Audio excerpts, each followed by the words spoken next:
नमस्कार 99 न्यूज़ के इस बुलेटिन में आपका स्वागत है। मैं हूं तबरेज़ अनवर।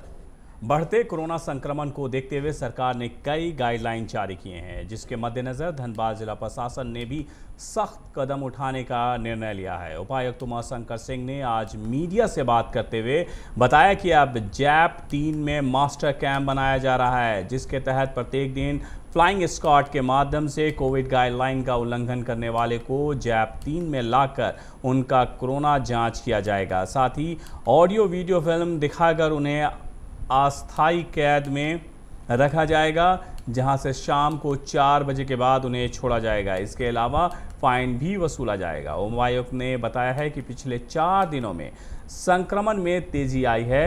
उन्होंने अपील की है कि जिनकी रिपोर्ट पॉजिटिव आ रही है वो पैनिक ना हो, एम्बुलेंस जाने पर वो अस्पताल आकर इलाज कराएं। उपायुक्त उमाशंकर सिंह ने बताया है कि वर्तमान में 350 बेड की सुविधा जिले में उपलब्ध है, जिसमें 60 बेड आईसीयू, 30 बेड वेंटिलेटर शामिल हैं।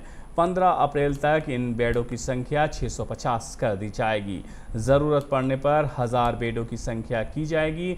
एसएनएमसीएच में आईसीयू की स्थापना की गई है, जहां कोविड मरीजों का इलाज किया जा रहा है। वहां सेवा भाव से सभी चिकित्सक, पैरामेडिकल स्टाफ अपनी सेवाएं दे रहे हैं। अब होम आइसोलेशन की सुविधा खत्म कर दी गई है। 35 वर्ष से कम उम्र वालों को ही होम आइसोलेशन में रखा जाएगा। इतना ही नहीं, कंटेनमेंट जोन के 100 मीटर की परिधि के सभी लोगों की कोरोना जांच होगी। 8 बजे के बाद दुकानें खुली रहने पर कार्रवाई की जाएगी। यह है कि विभिन्न चार चौराहों पे हमारे जो ट्रैफिक पुलिस के जवान हैं वो मास्क नहीं पहनने वालों के विरुद्ध कल से अभियान चलाएंगे और जुर्माना वसूल करेंगे। एक बात ये भी है कि जो लोग हमारे कैंप में भेजे जाएंगे, उस कैंप में कोविड जांच बंद पत्र के अलावा उनसे फाइन भी वसूला जाएगा मास्क नहीं पहनने के कारण।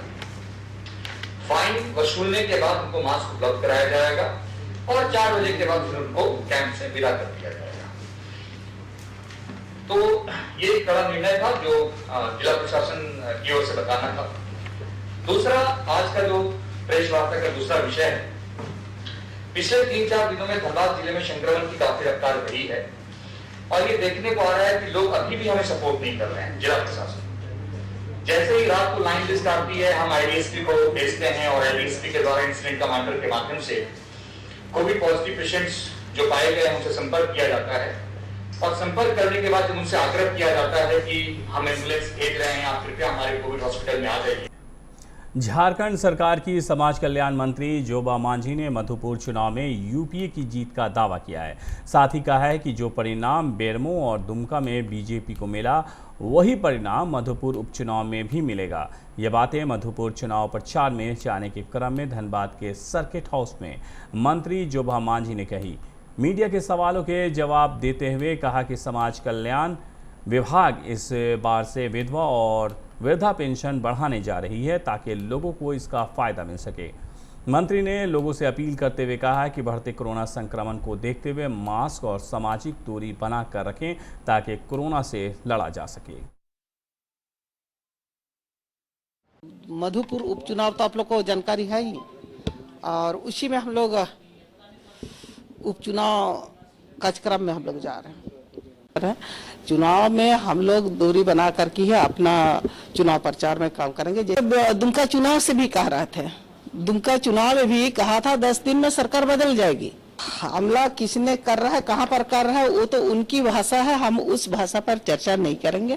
हमारी सरकार मजबूत है और हम लोग जीतेंगे और मजबूती के साथ वो पूरे राज्य को शासन मैंने राज्य को चलाने का काम करेंगे। अभी कोई ऐसा नया है नहीं, जो पूर्व से जो कार्यक्रम चलते आ रहा बस उसी पर ही है, अभी नया नहीं है। लेकिन हाँ, इस बार राज्य सरकार ने बड़ा निर्णय लिया है। जैसा आप लोग जानते हैं, पिछले बार हमने आए तो आप लोग ने ये भी पूछने का काम किया, जानने का कोशिश किया, और वृद्धा पेंशन का जो संख्या, हम लोग का जो लाभुकों का संख्या, इस बार हम लोग बढ़ाने का काम किया। जनजातीय मामलों के केंद्रीय मंत्री अर्जुन मुंडा कोरोना संक्रमित हो गए हैं। उन्होंने अपने ट्विटर हैंडल से ट्वीट कर इसकी जानकारी दी। केंद्रीय मंत्री ने ट्वीट कर लिखा है कि पिछले कुछ दिनों से मैं लगातार बंगाल और असम में विधानसभा चुनाव में व्यस्त रहा। कल ही बंगाल से दिल्ली लौटा हूं। कुछ बेचैनी महसूस करने के कारण मैंने कोविड जांच कराया। रिपोर्ट पॉजिटिव आई है। हाल के दिनों में जो भी लोग मेरे संपर्क में आए हैं वो अपनी जांच कराएं और सजग रहें।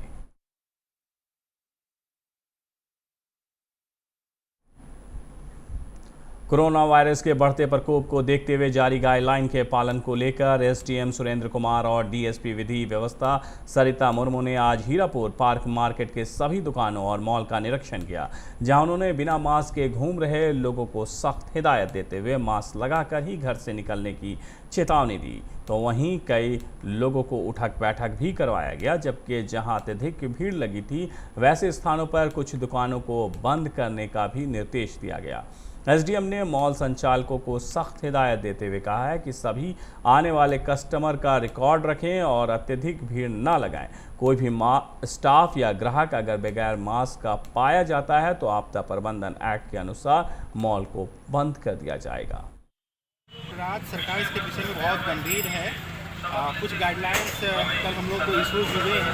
दूसरी लहर में जो कोरोना आई है वो जो सा घातक है, धनबाद में भी संख्या बढ़ी है, उसके लिए बहुत ही आवश्यक हो गया था कि हमारे जितने प्रतिष्ठान हैं, बाज़ार हैं, उनमें सोशल डिस्टेंसिंग, मास्क आदि का अनुपालन करना बहुत आवश्यक हो गया है, क्योंकि लगातार हम लोग सड़कों पे गाड़ियों को रोक रहे हैं, मास्क के लिए लोगों से फ़ाइन भी ले रहे हैं, पर बाज़ार के लोग अभी तक हमारे उतने अच्छे रिस्पांस हमें नहीं दे रहे थे। तो आज मैं डीएसपी और सारी फोर्स की टीम हम लोग यहाँ पे आए हीरापुर का पार्क मार्केट। अधिकांश लोगों ने मास्क लगाए हुए हैं, लेकिन कुछ दुकानदार और कुछ ग्राहक ऐसे थे जो आज भी मास्क नहीं लगा रहे हैं। आप सिंबॉलिक रूप से देखे होंगे कि हम लोगों ने 2 या 3 दुकानें बंद किया है, क्योंकि आज हम लोग का पहली एक तरह का इस तरह का मूव हुआ है। कोरोना संक्रमण के प्रभाव को देखते हुए वरीय पुलिस अधीक्षक असीम विक्रांत मिंज की ओर से सभी थानों में बचाव के सभी उपाय करने और सरकार के दिशा निर्देशों का पालन करने का आदेश दिया गया है। उन्होंने कहा है कि सभी थानों में मास्क पहनना, सैनिटाइजर की व्यवस्था रखना और एक दूसरे से शारीरिक दूरी का बनाए रखना अनिवार्य है। उन्होंने अपील की है कि वर्तमान स्थिति को देखते हुए आमजन ऑनलाइन प्राथमिकी दर्ज कराएं। कोरोना की रोकथाम के लिए पूरे राज्य में एक बार फिर सारे जिम को बंद करने का फैसला धनबाद में विरोध हो रहा है। जिले के जिम संचालकों ने सरकार के आदेश के खिलाफ अपने संस्थान को खुला रखने की घोषणा की है। संचालकों ने सड़क पर उतरकर सरकार के फैसले के खिलाफ नाराजगी जताई है। जिम संचालकों ने गांधी सेवा सदन में बताया कि पिछले लॉकडाउन की अवधि में 8-10 महीने की बंदी ने उन्हें आर्थिक रूप से कमज़ोर कर दिया है। ऐसे में उन लोगों का गुजारा बड़ी मुश्किल से हुआ है। जब हालात में थोड़े सुधार आने लगे हैं तो वो लोग काफ़ी खुश थे, परंतु राज्य सरकार का मंगलवार को आया आदेश उनके पक्ष में नहीं है। ऐसे में वे लोग जिम को बंद करने की सरकार के जारी आदेश के खिलाफ हैं।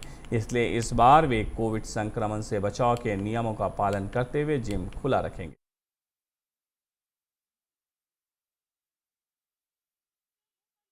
दूसरा चीज अलाउ है, मार्केट खुला है, वहाँ चलेगा। इलेक्शन के लिए जहाँ पे रैली हो रही है वहाँ भी चल रही है, लेकिन हम लोग का जो फिटनेस के लिए हम लोग ज़्यादा स्वस्थ रखते हैं सबको, वही बंद किया जा रहा है। तो ये बंद ना किया जाए। हाँ, टाइम शेड्यूल दे दिया जाए कि इतना समय से इतना समय तक ही चलेगा, कितना जन अलाउ होगा वो भी हम लोग पालन करेंगे। यही सब हम अब सरकार के फैसले के खिलाफ जी सर जी आप अपना जिम खोले रखेंगे जी। अपना नाम? एक सेकंड, तो आप लोग क्या इसके लिए पत्राचार भी करेंगे, कहीं लेटर देंगे क्या? बिल्कुल, जो करना होगा हम लोग साथ मिलके ही एक साथ, जितने भी जिम धनबाद के जिम ऑनर हैं जो भी है, क्योंकि बाहर सब जगह पे जिम खुला हुआ है, जहाँ इतना ज़्यादा फैला हुआ है कोरोना, फिर भी जिम खुला हुआ है। हमारे यहाँ नहीं तो जो हम लोग एक साथ रह रहे हैं, हम लोग का यूनिटी जो है, जो फैसला करेंगे हम लोग एक साथ रहेंगे। बागमारा में बीसीसीएल के साउथ गोविंदपुर कोल सीएचपी में देर रात अपराधियों ने बमबाजी की है, जिसकी सूचना बागमारा डीएसपी निशा मुर्मू मौके पर पहुंची। जांच के दौरान बमबाजी की पुष्टि भी हुई है। बताया जा रहा है कि मौके से 3 सुतले बम चलाने के साक्ष्य मिले हैं। घटना के संबंध में सक्षम बीसीसीएल अधिकारी के लिखित शिकायत पर धर्माबांध ओपी में अज्ञातों के खिलाफ मामला दर्ज करने का निर्देश दिया गया है। आपको बता दें कि इस घटना स्थल पर कई महीने पहले भी अपराधियों ने रंगदारी को लेकर बमबाजी की घटना को अंजाम दिया था, जिसमें कई लोगों को जेल भी भेजा गया था। ये घटना धर्माबाद ओपी स्थित एसजीएल साइडिंग में सीएचपी मशीन में कुछ अज्ञात लोगों के द्वारा सुतली बम फेंकने की बात आई है। तो घटना की पुष्टि तो हो गई है और अभी जो बीसीसीएल है उसने भी मामले में संज्ञान लेते हुए उसमें एक एफआईआर दर्ज करने की कार्रवाई प्रारंभ कर दी है। देखिए, पूर्व में जो घटना हुई थी उसमें तो छानबीन की गई थी, उसमें भी कुछ व्यक्तियों का नाम आया था। इस घटना के पीछे किसका हाथ अभी तक स्पष्ट नहीं हो पाया और ना ही किसी से किसी प्रकार की रंगदारी की बात सामने आई है। तो इसकी आगे जांच की जाएगी और ये किन कारणों। धनबाद के सरायढेला थाना क्षेत्र के स्टील गेट में रहने वाली एक युवती ने सिजुआ में कार्यरत एक बीसीसीएल कर्मी पर शादी का झांसा देकर यौन शोषण करने का आरोप लगाया है। युवती का कहना है कि वो दोनों की मुलाकात जिम में हुई थी, जहां दोनों में दोस्ती हो गई। इसके बाद युवक ने शादी का प्रलोभन देकर उसके साथ शारीरिक संबंध भी बनाया, लेकिन जब युवती ने शादी के लिए कहा तो युवक इससे इनकार करने लगा। मजबूरन पीड़िता ने थाने में शिकायत दर्ज कर न्याय की गुहार लगाई है। हालांकि मामले में आरोपी युवक का पक्ष नहीं मिल सका है। वहीं पुलिस मामले में जांच कर रही है। युवती हजारीबाग की रहने वाली बताई जा रही है। वो धनबाद में रहकर काम करती है। शादी का झांसा देके यौन शोषण करने के संबंध में मामला आया है। लड़की है हजारीबाग की रहने वाली, जो जॉब के सिलसिले में धनबाद में रहती है। वो एक सीसीएल कर्मी पे यौन शोषण का आरोप लगा है। लड़की कौन कास्ट है? लड़की इस्लाम धर्म की है और लड़का हिंदू धर्म से बिलोंग करता है। तो मुलाकात कहाँ लिखित मुलाकात के लिए ये लोग बता रहे हैं कि एक जिम में इन लोगों की मुलाकात हुई है और इसी दौरान दोनों के बीच में मित्रता बढ़ी। मामला अभी संज्ञान में आया है, जांच की जा रही है। जांच के बाद आवश्यक कार्रवाई की जाएगी। धनबाद के पीके राय मेमोरियल कॉलेज में zoology, botany, biotech, environment science और धनबाद बॉर्डर्स क्लब के द्वारा पर्यावरण को कार्यक्रम का आयोजन किया गया, जिसमें मुख्य अतिथि के तौर पर विनोद बिहारी महतो कुलांचल यूनिवर्सिटी के professor VC Anil Kumar Mahto, Dhanbad border clubs के फाउंडर मेंबर AK सहाय और पीके राय कॉलेज के प्राचार्य डॉक्टर ब्रिज किशोर सिन्हा मुख्य रूप से उपस्थित थे। पक्षियों के प्रकृति के अध्ययनकर्ता और पक्षियों पर जांच पुस्तक के लेखक AK सहाय और प्राचार्य BK सिन्हा ने खींचे गए कीट पतंगों की तस्वीरों का स्लाइड शो किया। इसका उद्देश्य था कि प्रकृति के संतुलन को बनाए रखने के लिए कीट पतंग और चिड़िया की महत्वपूर्ण भूमिका को बताना था। कार्यक्रम के दौरान नेचर क्लब का भी स्थापना की गई, जिसमें प्रकृति पर अभिरुचि रखने वाले विद्यार्थियों को सदस्य बनाया जाएगा। मुख्य अतिथि प्रोफेसर VC अनिल कुमार महतो ने कहा है कि मनुष्य की गलती के कारण पर्यावरण बर्बाद हो रहे हैं, जिससे पेड़ पौधे प्राणी सभी को नुकसान पहुंच रहा है।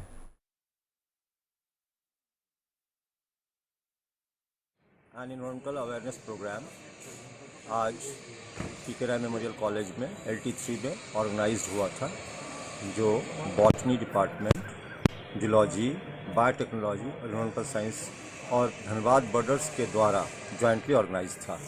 इस प्रोग्राम में मुख्य वक्ता श्री अखिलेश कुमार सहाय जी थे और डॉक्टर मनीष कुमार पैथोलॉजिस्ट धनबाद थे। मुख्य अतिथि doctor professor Anil Kumar Mahto pro vice chancellor इसमें थे और chairperson doctor Braj Kishore Sinha principal PK Rai memorial college.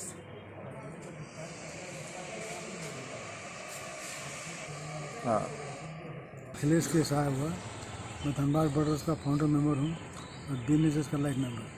3 wild life किताब में लिख चुका हूँ। किताबों की तारीफ दुनिया के एक्सपर्ट ने की है। आज मैं पीके राय मेमोरियल कॉलेज में आया हुआ था, इसलिए कि यहाँ पे हम लोग नेचर एजुकेशन कैंपेन स्टार्ट कर रहे हैं। On behalf of my self doctor Manish को फाउंडर ऑफ धनबाद बॉर्डर्स। तो इस संदर्भ में यहाँ पे पिक्चरल प्रेजेंटेशन हुआ, लोगों को बताया गया क्या क्या प्रोग्राम चल रहा है। बहुत तरह की बातें नेचर के प्रति बेसिकली रिस्पेक्ट करने की बात हुई। हमने ही नहीं कहा, प्रिंसिपल ने कहा, तो चीफ गेस्ट ने भी कहा। बहुत अच्छी तरह से प्रोग्राम कंडक्ट किया गया। लेकिन एज यूजुअल बागमारा के परजोरिया में 5 दिवसीय लक्ष्मी नारायण महायज्ञ का आयोजन किया जा रहा है, जिसको लेकर आज हरि मंदिर यज्ञ मंडल के प्रांगण से एक जल यात्रा निकाली गई, जिसमें सैकड़ों की संख्या में भक्त शामिल हुए। ये जल यात्रा परियोजना ग्राम का भ्रमण करते हुए नागदा आम बगान होते हुए दामोदर नदी के नागदा घाट तक पहुंचे, जहां आचार्यों ने पूजा अर्चना कर संकल्प के साथ जल भरण कार्यक्रम कराया। यात्रा के दौरान भक्त गाजे बाजे के साथ भक्ति गानों पर झूमते दिखे। वहीं वापस यज्ञ मंडप में आकर पंचांग पूजा, मंडन पूजा और प्रसाद वितरण किया गया। कोरोना संक्रमण की बढ़ती रफ्तार ने एक बार फिर से शैक्षणिक संस्थानों की गतिविधियों पर रोक लगा दी है। ऐसे में अप्रैल माह के अंतिम सप्ताह में आयोजित होने वाले विनोद बिहारी महतो कोयलांचल विश्वविद्यालय के दीक्षांत समारोह के स्थगित होने की पूरी आशंका है। इसके साथ ही विश्वविद्यालय के भेलाताड़ स्थित नए भवन का उद्घाटन कार्यक्रम भी टल जाएगा। राज्य सरकार की ओर से 30 अप्रैल तक सामूहिक आयोजनों पर रोक लगाए जाने के बाद ये स्थिति बनी हुई है। धनबाद खनन विभाग ने आज निरसा के चिरकुंडा बराकर नदी घाट पर अवैध बालू कारोबारियों के खिलाफ कड़ी कार्रवाई की है। बराकर नदी घाट पर अवैध बालू के भंडार और संग्रह पर खनन विभाग और चिरकुंडा पुलिस संयुक्त रूप से छापेमारी की, जहां 200 से अधिक बालू की बोरियों को जब्त किया गया है। साथ ही बालू तस्करों के खिलाफ भी कार्रवाई की जा रही है। बताया जा रहा है कि खनन विभाग को लगातार सूचना मिल रही थी कि बराकर नदी घाट के बड़े पैमाने पर बालू का उत्खनन कर बेचा जा रहा है। इसके अलावा बराकर नदी घाट के पास ही बालू का एक बड़ा भंडारण है, जहां बोरियों में बालू को भरकर रखा गया है। इसी सूचना के आधार पर जिला खनन विभाग ने टीम बनाकर चिरकुंडा पुलिस की मदद से छापेमारी की। बरवड्डा थाना क्षेत्र के गोरगा गांव में कलश यात्रा के साथ आज से 5 दिवसीय षटचंडी महायज्ञ की शुरुआत हुई है, जिसमें आसपास के दर्जनों गांवों से महिला, पुरुष और बच्चियों ने भाग लिया। इस दौरान भगवान की जयकारों से पूरा क्षेत्र गूंज उठा। कलश यात्रा में 100 से ज़्यादा श्रद्धालुओं ने कलश लेकर क्षेत्र का भ्रमण किया। 5 दिनों तक चलने वाले इस महायज्ञ में मंडप पूजा, महाआरती, श्री राम कथा का आयोजन किया जाएगा। वहीं इस दौरान कोरोना गाइडलाइन का भी लोगों ने पालन किया। सामाजिक दूरी का पालन करते हुए श्रद्धालुओं ने मंडप पूजा और फेरे लगाने की अनुमति दी गई है। चंडी महायज्ञ 5 दिवसीय हमारे ग्राम गुरगा में आज से प्रारंभ हो रही है। इसका जल यात्रा कुछ ही क्षणों में हम लोग निकाल रहे हैं और बहुत भव्य तरीके से इस यज्ञ को संपन्न करेंगे। कोरोना को देखते हुए, कोरोना के गाइडलाइंस को देखते हुए और सरकार जिस प्रकार गाइडलाइंस तैयार किए हैं उसको देखते हुए। बागमारा के बेनीडी कोल डंप में लोकल सेल्स कोयला लोडिंग मजदूरों ने भाजपा को छोड़ आज जेएमएम का दामन थाम लिया है। स्थानीय जेएमएम नेता कारू यादव और कन्हाई चौहान ने एक सभा कर इन मजदूरों को सदस्यता दिलाई। वहीं सैकड़ों मजदूरों ने इस दौरान बाइक जुलूस निकाला। सभा के दौरान अपने संबोधन में वक्ताओं ने स्थानीय बीसीसीएल प्रबंधन पर निशाना साधते हुए कहा है कि विधायक और प्रबंधन की मिलीभगत से यहां के मजदूरों को कोयला पर्याप्त मात्रा में उपलब्ध नहीं कराया जा सकता है, जिससे यहां के मजदूर काम का अभाव हमेशा झेलते रहते हैं। मजदूर यहाँ पे समस्या बताया है कि यहाँ पे जितना भी डीओ लगा रहा है, मेन मजदूरों की समस्या कोयला है। कोयला यहाँ पे बीसीसीएल प्रबंधन की अब मिली भगत से यहाँ पे बेनीडी में, कोलियरी में कोयला ही नहीं डिस्पैच किया जा रहा है, जिसके चलते मजदूर भूखमरी की कगार में।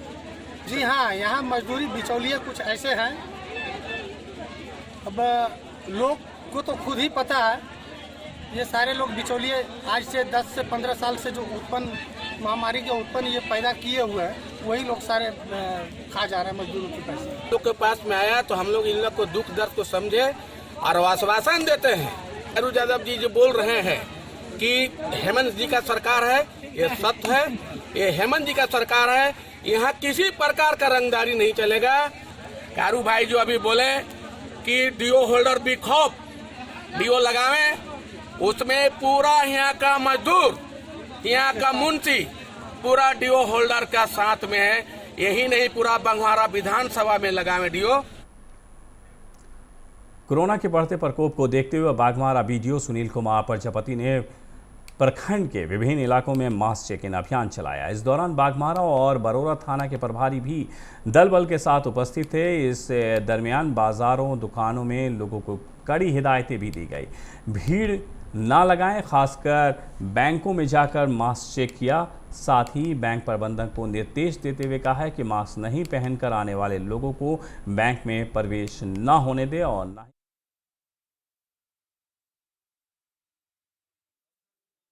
कि लगातार अखबार में, टीवी में, विभिन्न चैनलों के माध्यम से लोगों को संदेश दी जा रही है।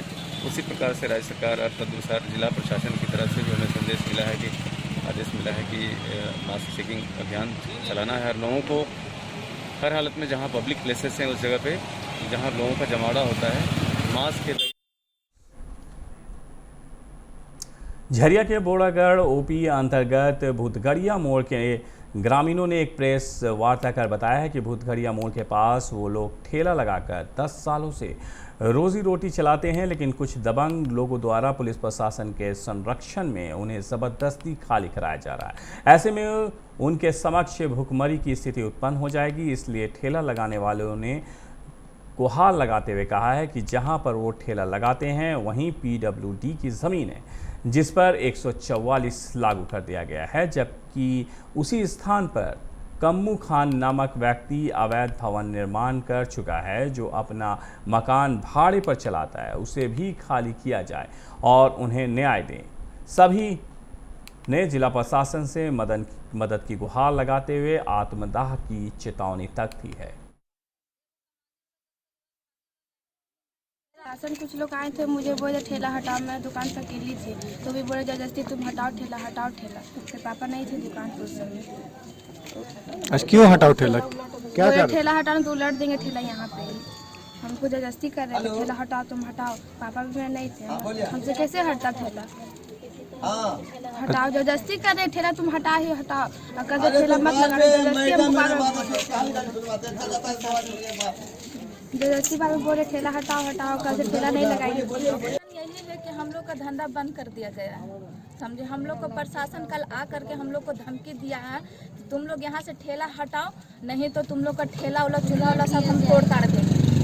तो हम लोग पूछे कि सर कारण क्या है? बोल रहा कारण यही है कि यहाँ 144 धारा लग गया। 144 धारा सिर्फ हम ही लोग के लिए है और बाकी दुकानदारों के लिए नहीं है। सारा दुकान खुला हुआ है। हम लोग रोड के किनारे की ठेला कोई तो कहीं भी खड़ा करके लगा सकता है। फिर हम लोग को क्यों भगाया जा रहा है? हम लोग को ही पेट पे क्यों लात मारा जा रहा है? आखिर क्या कारण रहा जो सरकार वहाँ पे 144 धारा लगाई है? कारण दबंगों ने वही दबंग द्वारा अवैध निर्माण किया गया।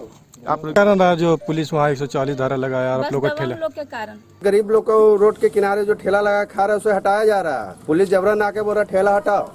यहाँ क्यों बोल रही है? बोल रहा कि यहाँ जीने खाना नहीं, तुम लोग ठेला लेकर यहाँ से भागो ना, ठेला पलट देंगे। इसे जो अवैध तरीके से सरकारी जमीन पे वहाँ पर लड़न खान लोग बनाकर भाड़े पे चला रहा है, उसे कुछ नहीं बोला जा रहा। उन लोग को सपोर्ट किया जा रहा है, गरीबों पर अत्याचार किया जा रहा है। हम लोग भूखे मर रहे हैं, 2 दिन से ठेला लगाया नहीं दिया जा रहा है। सरायकेला के कांड्रा स्थित वन विश्राम गृह में आज सरायकेला खरसावां प्रेस क्लब के गठन को लेकर एक बैठक का आयोजन किया गया। बैठक में प्रेस क्लब के कार्यकारिणी कमेटी का गठन किया, जिसमें सर्वसम्मति से प्रिय रंजन को अध्यक्ष, अभय लाभ को कार्यकारी अध्यक्ष, भाग्य सागर सिंह को महासचिव और मनीष कुमार को कोषाध्यक्ष बनाया गया। इसके अलावा गणेश सरकार, उपेंद्र प्रसाद महतो और सचिंद्र दास को उपाध्यक्ष, सुरेंद्र माडी, लाल बहादुर शास्त्री और हिमांशु गोप को सचिव, उमाशंकर प्रधान को सह कोषाध्यक्ष, भरत सिंह और प्रताप मिश्रा को संगठन सचिव और गुलाम रब्बानी को सोशल मीडिया प्रभारी बनाया गया है। इसके अलावा कार्यकारिणी कमेटी में मनोज स्वर्णकार, रणधीर कुमार, विनोद वर्मा, वीरेंद्र मंडल, जगजीवन महतो, प्रेम कुमार सिंह, संजय शर्मा, लखिंदर नायक, गोलक बिहारी,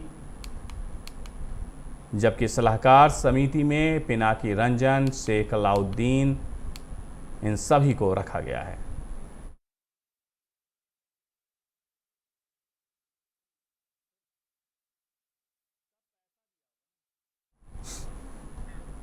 मधुपुर में 17 अप्रैल को विधानसभा का उपचुनाव है, जिसको देखते हुए चुनाव के दिन उस विधानसभा क्षेत्र में पड़ने वाले पूरे इलाकों में सार्वजनिक अवकाश की घोषणा की गई है, जिसके तहत सरकारी कार्यालयों के साथ साथ सार्वजनिक बैंकों में भी छुट्टी रहेगी। झारखंड सरकार की तरफ से इस संबंध में अधिसूचना जारी की गई है। दूसरी तरफ ये भी देखने को मिलेगा कि क्या कोरोना गाइडलाइन का ऐसे विधानसभा में पालन होता है या नहीं होता है। दूसरा, जब वहां पर रैलियां हो रही हैं तो किस तरह की भीड़ है, ये भी एक देखना दिलचस्प होगा। रांची सिविल कोर्ट में 22 अप्रैल तक फिजिकल सुनवाई पर रोक लगा दी गई है। न्यायायुक्त नवनीत कुमार ने इससे संबंधित अधिसूचना जारी कर दी है। इस दौरान वर्चुअल सुनवाई होगी। आपको बता दें कि इससे पहले 7 अप्रैल तक रोक लगाई गई थी, लेकिन कोरोना संक्रमण के बढ़ते मामले को देखते हुए रोक की अवधि बढ़ा दी गई है। झारखंड हाई कोर्ट ने जेपीएससी की ओर से संयुक्त सिविल सेवा परीक्षा 2021 में उम्र के कट ऑफ डेट को घटाने की मांग वाली याचिका को खारिज कर दिया है। Justice doctor SN. पाठक की अदालत ने कहा है कि यह सरकार का नीतिगत मामला है, इसमें हस्तक्षेप नहीं किया जा सकता है। इस मामले में अदालत ने अपना फैसला सुरक्षित रखा था। इसको लेकर प्रार्थी प्रणय कुमार राय और परवीन कुजूर ने झारखंड हाई कोर्ट में याचिका दाखिल की थी। जमशेदपुर के भुइयाडीह पटेल नगर के एक कुएं से पुलिस ने युवक का शव बरामद किया है। शव की पहचान कालंदी बस्ती निवासी छोटा बाबू कैवत के रूप में हुई है।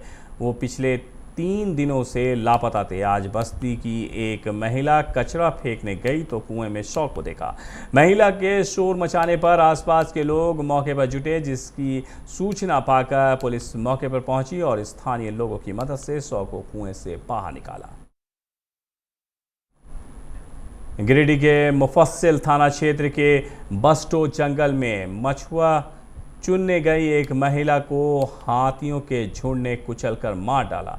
वहीं घटना की सूचना के बाद वन विभाग के पदाधिकारी मौके पर पहुंचे और मृतका के परिजनों को फिलहाल 25,000 रुपया मुआवजा दिया। बाकी के 3,75,000 रुपया कागजी कार्रवाई के बाद देने की बात कही है।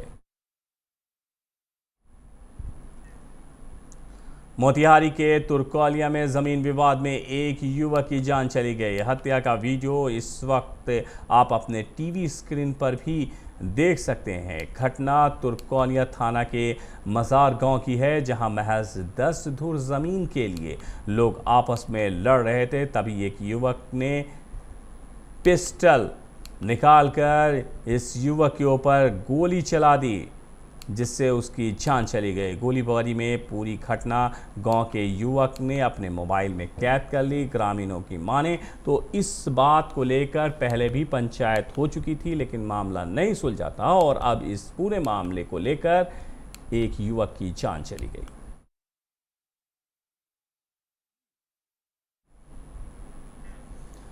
नाइनटी9 न्यूज़ के इस बुलेटिन में मेरे साथ इतना ही। मुझे दीजिए इजाज़त। मास्क का इस्तेमाल ज़रूर कीजिए। अपना बहुत ख्याल रखिए। नमस्कार।